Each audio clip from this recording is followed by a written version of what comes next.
கிறிஸ்துவுக்குள் பிரியமானவர்களே, இந்த நாளுக்கான தினசரி தியான வசனம் லூக்கா எழுதின சுவிசேஷம் 24வது அதிகாரம் 35வது வசனம். லூக்கா 24:35. லூக் 24:35. வழியில் நடந்தவைகளையும் அவர் அப்பத்தை பிட்கையில் தாங்கள் அவரை அறிந்து கொண்டதையும் விவரித்து சொன்னார்கள். எப்படி? அதாவது எம்மாவூருக்கு ஒரு 7 மைல் தூரம் நடந்து போற வரைக்கும் இயேசு கிறிஸ்து ஒரு பெரிய பைபிள் ஸ்டடி எடுத்தார். எப்படி? மோசே தொடங்கி தீர்க்க தரிசன ஆகமங்கள் எழுதிய எல்லாவற்றிலும் தம்மை குறித்து சொன்னது. ஆதி ஆகமத்திலிருந்து மல்கியா தீர்க்கதரிசி வரைக்கும் சொல்லப்பட்ட எல்லாத்தையும் அவர் சொன்ன உடனே அவர்களுக்குள்ள ஆஹா இவர்தான் இந்த மேசியா அப்படின்னு சொல்லக்கூடிய ஒரு காரியம் எப்போ வெளிப்பாடு வந்துச்சு? அவங்களுக்குள்ள கொழுந்து விட்டுருச்சு. ஆனால் அவர் அப்பம் பிக்க உடனே, அந்த அப்பம் பிக்கிறத பார்த்த உடனே இவங்களுக்கு என்ன புரிஞ்சிருச்சு? இவர் தான் அவரு, நாம் எதிர்பார்த்து கொண்டிருந்த மேசியா இவர்தான், இவர் மரித்து போகவில்லை, இவர் உயிரோடு எழுந்திருக்கிறார் என்பதை அவர்களுக்கு எப்போ புரிஞ்சு கொண்டாங்க? அப்பம் பிற்கும்போது. நான் அன்றைக்கு சொல்லும்போது சொல்லி கொடுத்தேன். அப்பம் பிக்கிறது ஒரு அது அற்புதம் அதிசயத்தை மாத்திரம் கர்த்தர் திரும்ப திரும்ப அதே மாதிரி செய்யக்கூடிய ஒரு காரியம். அப்பத்தை எடுத்து அதை வானத்துக்கு நேராக உயர்த்தி அதை ஆசீர்வதித்து அதை பிக்கக்கூடிய ஒரு காரியம். அப்போ அவர் பிக்கிற ஒரு காரியம் அது ஒன்று மட்டும் அவர் இயேசு கிறிஸ்து என்பதை காட்டும் வண்ணமாக அவங்க எல்லாருக்கும் பார்த்துருக்குறாங்க. ஏன்னா அப்பம் பிக்கிறது ஒரு முறை இல்லை, நிறைய முறை அவங்களோட நடந்திருக்கிறத பார்க்குறோம். அப்போ அவர் அப்பம் பிக்கிறத பார்த்த உடனே உங்களுக்கு என்ன தெரிஞ்சிருச்சு? இவர் தான் அந்த இரட்சகர், இவர் தான் அந்த உயிர்த்தெழுந்த இரட்சகர் என்று அவரை அறிந்து கொள்ளக்கூடிய மக்களாக மாறினாங்க. அதனால இதை எல்லாத்தையும் அவர்களுக்கு விவரித்து சொன்னாங்க. இப்போ நீங்கள் யோசிச்சு பாருங்க, இந்த 2 பேரும் எவ்வளவு நேரம் பேசியிருப்பாங்க? வாய் அவங்களால நிறுத்தியிருக்க முடியுமா? ஏன்னா சந்தோஷம், அவங்களால அடக்கி கொள்ள முடியாத, வார்த்தைகளில் விவரிக்க முடியாத சந்தோஷம். அதான் பேதுரு எழுதும்போது தன் நிருபத்தில் எழுதுறாரு. என்ன? அதாவது வார்த்தைகளால் விவரித்து சொல்ல முடியாத அந்த ஒரு சந்தோஷம்.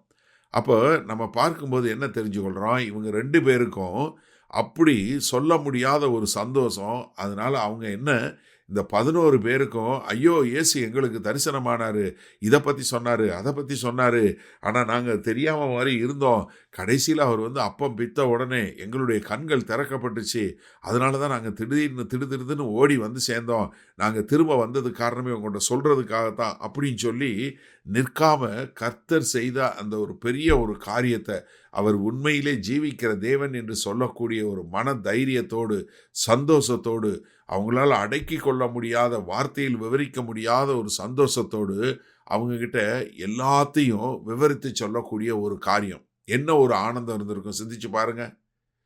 சரி, இந்த நாளில் இந்த வசனத்தை நம்ம எப்படி எடுத்துக்கொள்வது?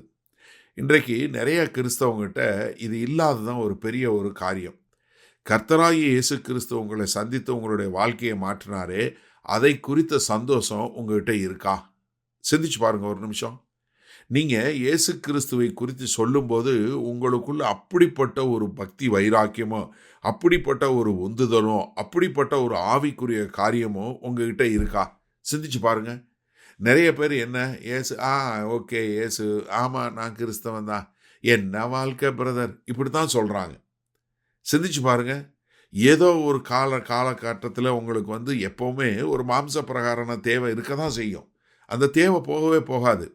ஒருவேளை நீங்கள் வாலிப பிள்ளைகளாக இருந்தால் படிக்கிறத குறித்த ஒரு இது இருக்கும், கரிசனம் இருக்கும். ஐயோ இந்த எக்ஸாம் பாஸ் பண்ணணும், இதை பண்ணணும், அதை பண்ணணும், படிக்கணும், அதை பண்ணணும்னு சொல்லி, அது படித்து முடித்தவங்களுக்கு எனக்கு வேலை பார்க்கணும், வேலை கிடைக்கணும், நல்ல வேலை கிடைக்கணும், நல்லா இதாக இருக்கணும் அப்படின்னு சொல்லி, அடுத்து கல்யாணத்துக்கு ஆமாம் எனக்கு சீக்கிரமே கல்யாணம் ஆகணும் அப்படின்னு சொல்லக்கூடிய ஒரு கவலை, இல்லை அதை குறித்த ஒரு பாரம்.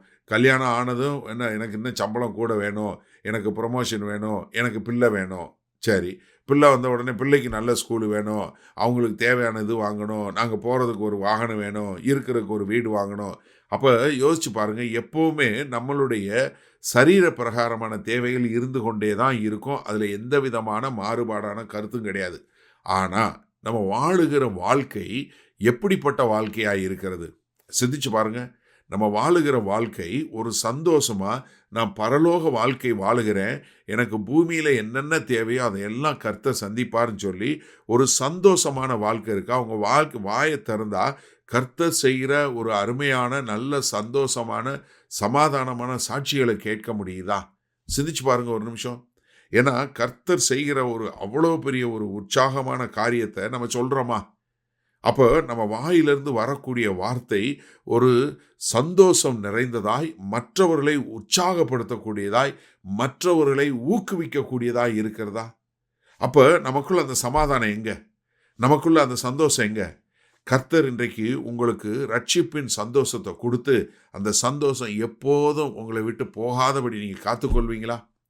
வல்லபிதாவே, இந்த செய்தியை கேட்டுக்கொண்டு இருக்கிற ஒவ்வொருவரும் கர்த்தராகிய இயேசு கிறிஸ்துவின் மூலமாய் தாங்கள் ரட்சிக்கப்பட்ட ரட்சிப்பின் சந்தோஷத்தையும் சமாதானத்தையும் எப்போதும் மற்றவர்களுக்கு சொல்லுகிறவர்களாய், அப்படிப்பட்ட சமாதானத்தில் சந்தோஷத்தில் வாழுகிறவர்களாய் இருக்க எங்கள் தேவன் கிருபை பாராட்ட வேண்டுமாய் இயேசு கிறிஸ்துவின் மூலம் ஜெபிக்கிறோம் வல்லபிதாவே. ஆமேன். கர்த்தர் உங்களை ஆசீர்வதிப்பாராக. நாம் இன்று மாலை மன்னால சந்திப்போம்.